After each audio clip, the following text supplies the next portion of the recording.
JP, salvação se perde. Pega uma pipoquinha e um chá aí agora pra gente conversar sobre esse assunto que não é tão simples quanto parece, mas é um tema muito importante porque diz respeito à segurança de salvação. Será que eu posso ter segurança de salvação?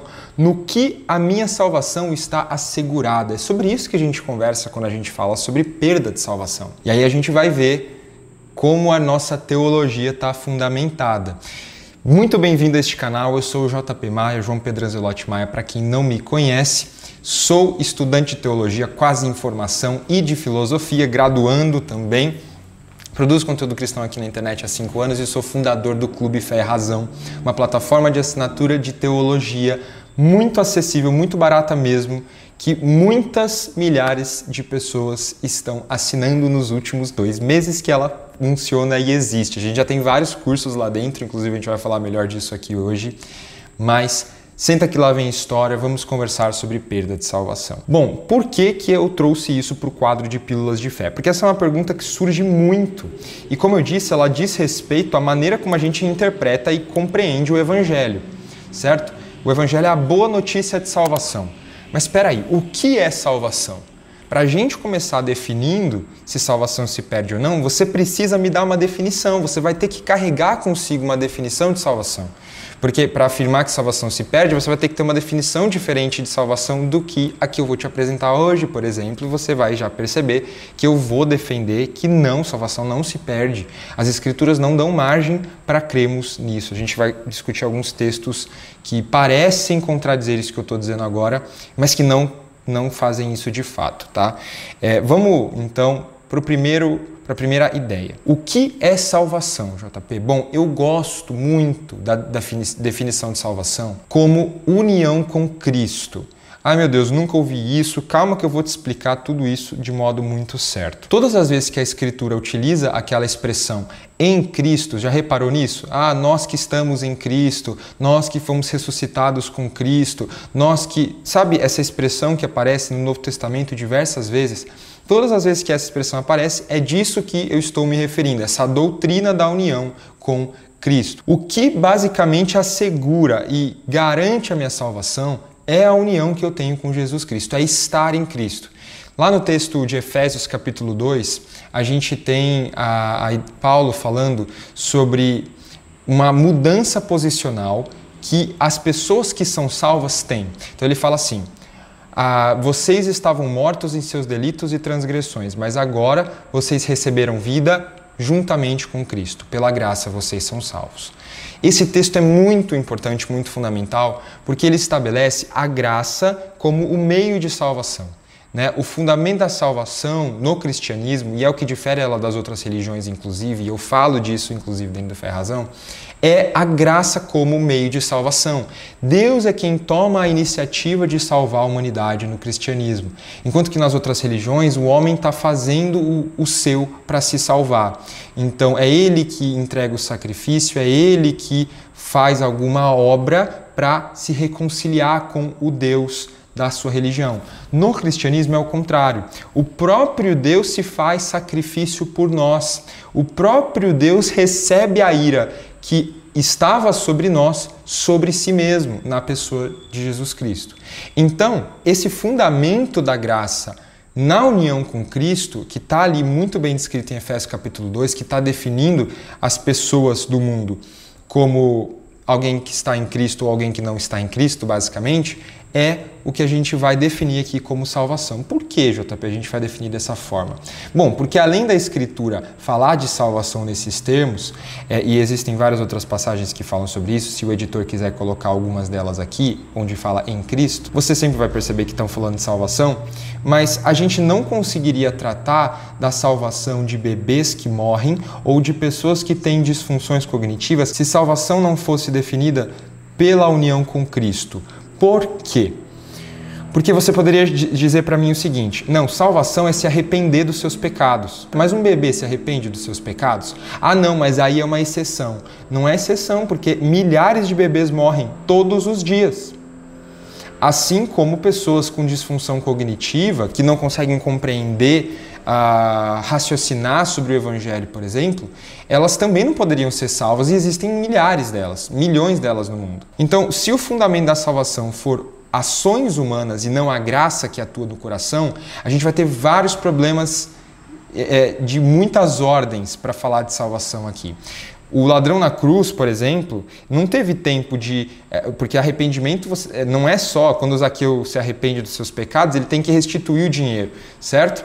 Se o ladrão na cruz precisasse descer da cruz para restituir o que ele fez contra as pessoas que ele fez, e para isso ele precisaria ir para o céu, ele não fosse salvo apenas pela graça, ou seja, na união com Cristo, então a gente teria vários problemas dessas ordens. E aí você falar que existe exceção é uma coisa muito complicada. Não tem como haver exceção. Ou você é salvo de uma forma ou você não é salvo de outra forma. Senão existem várias formas de ser salvos, né? Porque existem várias exceções e vários casos análogos. Então, partindo dessa ideia, o que está acontecendo quando Deus me salva? Então, o que está acontecendo é que por essa união com Cristo, e eu gosto muito dessa definição dos reformados, né, quando eles falam disso, Deus está mudando o meu caráter. Essa graça que me alcança no meu coração e que me muda por dentro, ela vai gerar como fruto as boas obras. Então, o arrependimento e a fé,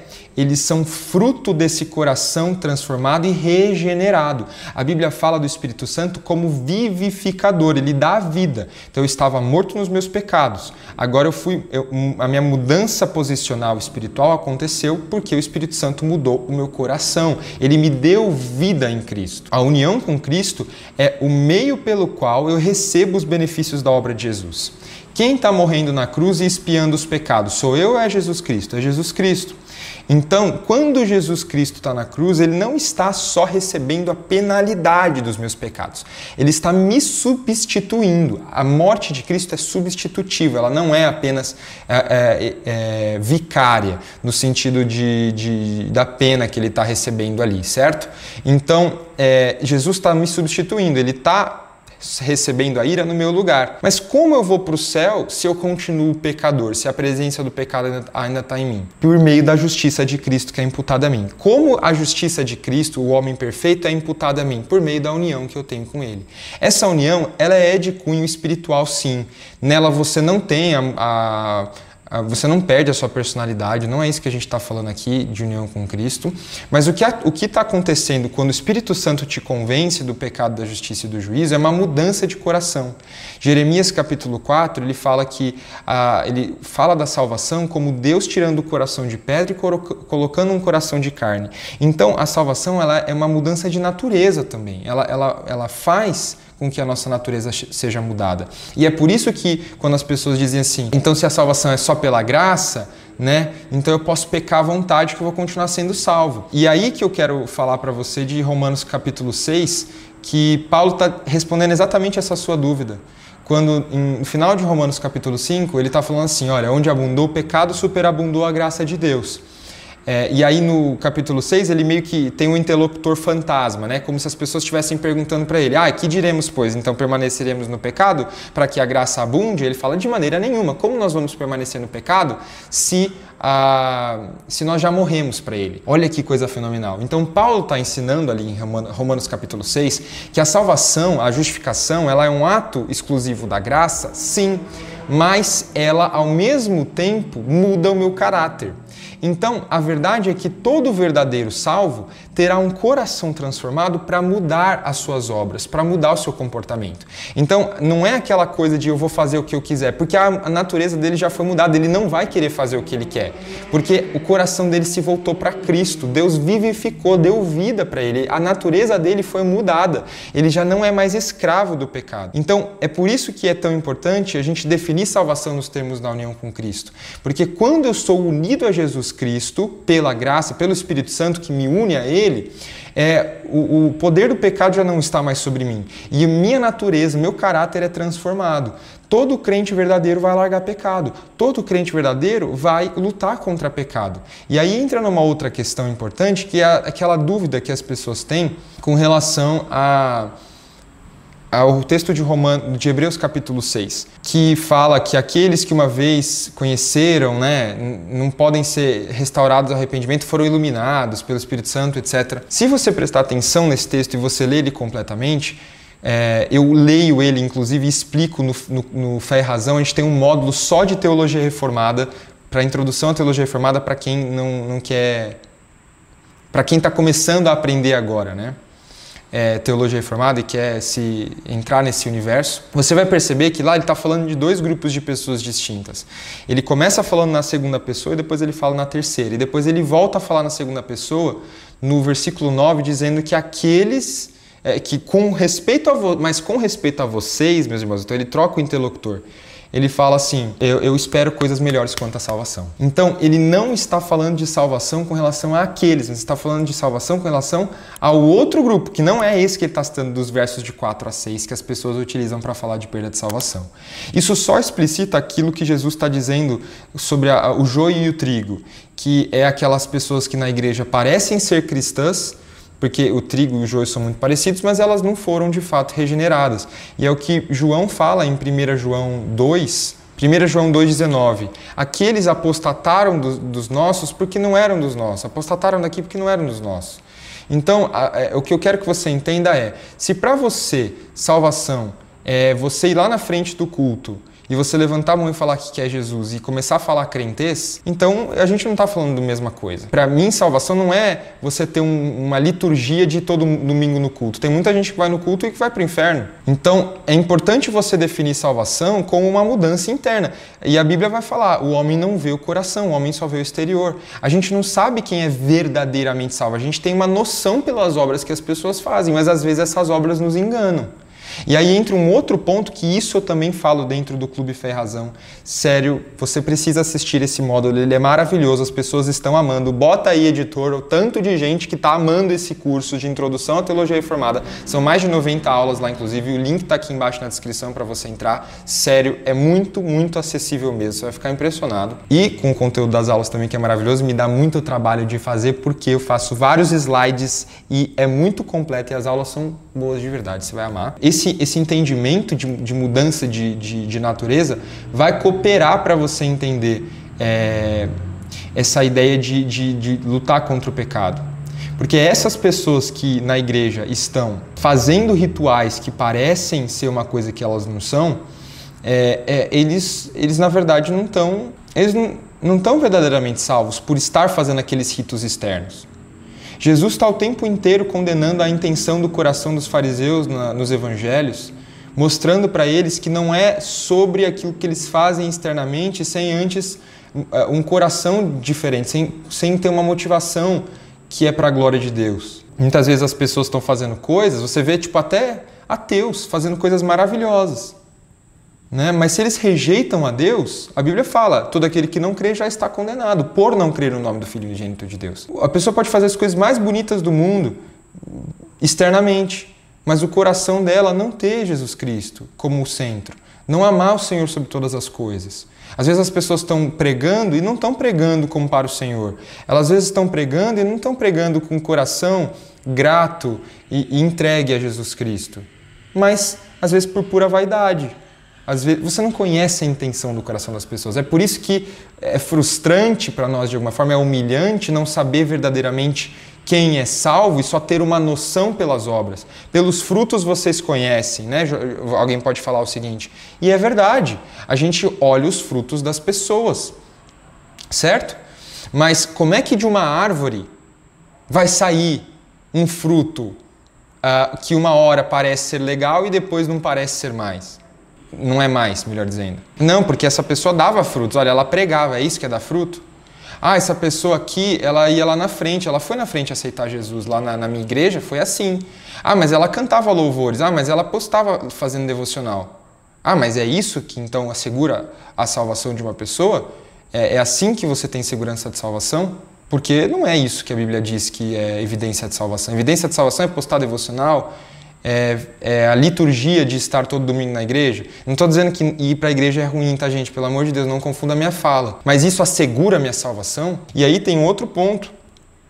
Gente que está em pecado sexual. Você, às vezes, E normalmente é pecado sexual. Eu nunca vi nenhum menino e menina vir falar pra mim, JP, eu tô tão desanimado com a fé, sabe, eu acho que eu não sou salvo porque eu tô mentindo, porque eu tô fofocando muito, sabe? Não, normalmente as pessoas só falam de pecado. Não, é pornografia, JP, é masturbação, tô masturbando, eu não consigo sair desse pecado. É normalmente pecado sexual, eu tô caindo com a minha namorada no namoro. Nunca é outro pecado.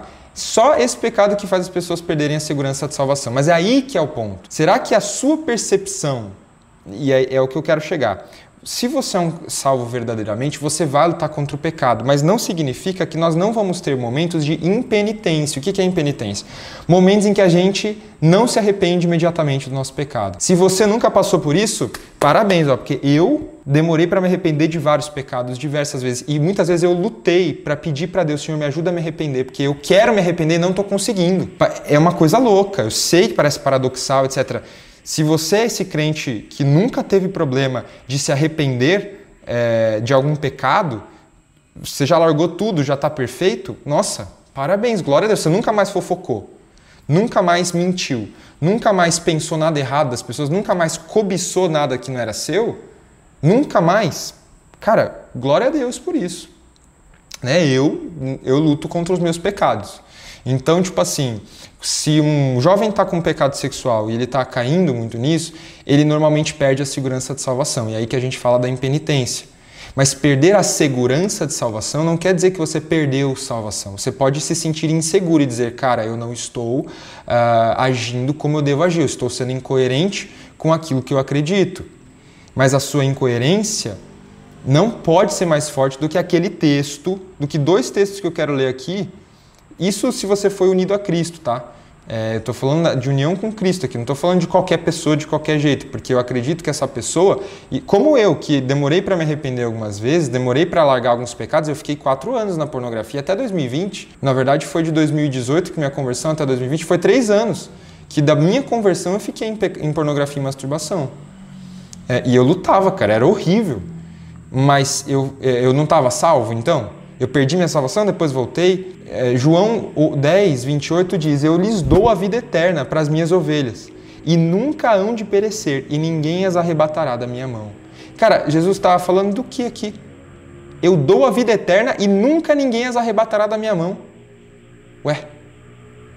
Romanos 8,30, e aqueles a quem predestinou, a esses também chamou, e os que chamou justificou, e os que justificou também glorificou. Caraca, ele está falando de glorificação, que é basicamente na ressurreição dos corpos, na volta de Jesus, só que no passado, porque de um ponto de vista temporal já aconteceu, eterno, né? Do ponto de vista de Deus, Deus não está preso ao tempo, né? É muito louco pensar nisso, inclusive. É uma coisa que já está no passado, é o já e ainda não. A Bíblia fala, e tem muitos outros textos que vão falar muito certamente, aquele que começou a boa obra é fiel para completá-la até o dia de Cristo Jesus. E aquele que começou a boa obra em vocês, ele é fiel para completá-la. Você é fiel a Deus todo dia? Não, mas Deus é fiel todos os dias. Então, se a sua segurança de salvação não está na união com Cristo, ou seja, não está na obra de Cristo, que te imputa a justiça dele mediante a graça, né? Você vai, obviamente, depender das suas obras, do seu arrependimento, para se segurar da sua salvação. E, de novo, a gente não está na contramão de fazer coisas boas, nos arrepender dos pecados, porque é a graça que transforma o meu caráter. Se a graça transformar o seu caráter, você não vai ficar em paz com o seu pecado. Você não vai. Você pode ficar um tempinho caindo na pornografia, mas você vai estar lutando com aquilo. Entende? A luta contra o seu pecado é que é a evidência de salvação. E às vezes você não vai sentir remorso, você não vai sentir um peso pelo seu pecado, e você vai se entristecer com não sentir o peso pelo seu pecado. E você vai falar, Senhor, me dê a tristeza pelos meus pecados, me ajuda a me arrepender. Você vai ter que pedir ajuda de Deus para se arrepender. Olha a dependência que nós temos do Senhor e da obra de Cristo. Então, o que eu quero te dizer com esse vídeo todo é que você pode ter segurança na sua salvação por intermédio da obra perfeita de Jesus Cristo. Jesus Cristo na cruz leva sobre si todos os nossos pecados, de modo que nós recebemos a justiça perfeita dele. Certo? Então você é salvo por estar unido a Jesus Cristo, por estar em Cristo. E ele atribui a você os benefícios da obra perfeita dele na cruz. Se você colocar a sua segurança de salvação em qualquer outra coisa, aí a gente já não vai mais estar discutindo da mesma teologia e nem do mesmo evangelho, ok? Mas essa graça que te salvou é essa graça que vai te transformar e vai deixar o seu caráter ser moldado todos os dias da sua vida, cada vez mais te tornando como Jesus Cristo. Pela graça vocês são salvos. Não, isso não vem de vós, é dom de Deus, não por obras, para que ninguém se glorie. Só lhe deu glória, a glória é somente a Deus, porque a Deus pertence a salvação das nossas almas. Amém, meus irmãos, que Deus abençoe vocês.